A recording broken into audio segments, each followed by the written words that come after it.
Hello everyone, আসসালামু আলাইকুম। আজকে সবাইকে মুক্ত চ্যানেলে স্বাগতম। চলে আসলাম আপনাদের জন্য একটা ধামাকাদার খানাপিনার ভিডিও নিয়ে। দেখতেই পাচ্ছেন এখানে আমি অনেক খাবার নিয়ে বসেছি। আছে নুডলস, ইলিশ ভাজা, গরুর গোশত, সাথে আছে চিংড়ি মাছের বড়া এবং আরও অনেক অনেক খাবার। তো দেখতে থাকেন। আজকে আমাদের কিছু স্পেশাল গেস্ট আসছিল, তো সেই জন্য আমরা কিছু খাবার রান্না করেছি, সেটা আপনাদের সাথে শেয়ার করতে যাচ্ছি। তার আগে বলে নিয়ে আজকে আমাদের প্রিয় সিঙ্গার এবং আমার একটা পছন্দের মানুষ তাহসান খানের বিয়ে হয়ে গিয়েছে। আপনারা কারা কারা দেখছেন অবশ্যই আমাকে জানাবেন।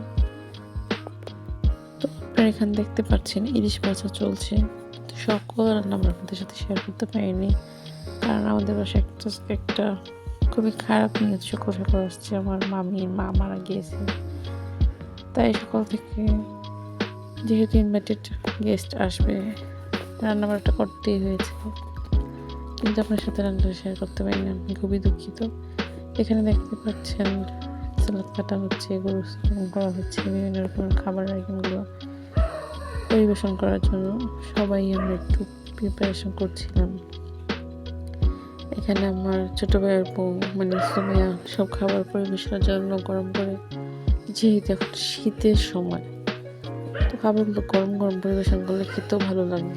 এই তো দেখতে পাচ্ছেন বাইরের আবহাওয়াটা, কালকে তো একেবারে রৌদ্র ছিল না, খুবই ঠান্ডা ছিল। আজকে একটু রৌদ্র উঠেছে, তাই একটু শান্তি লাগছে, ভালো লাগছে, জানালাটা খোলা গেছে।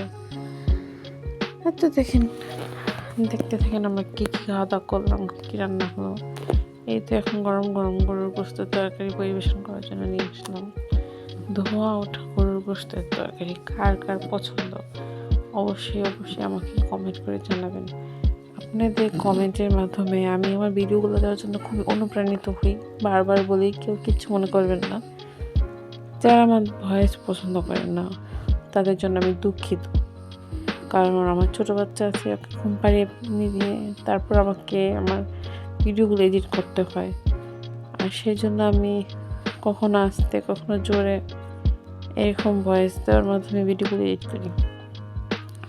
তো দেখতেই তো পাচ্ছেন এখানে সবগুলো খাবার পরিবেশন করার জন্য নেওয়া হয়েছে।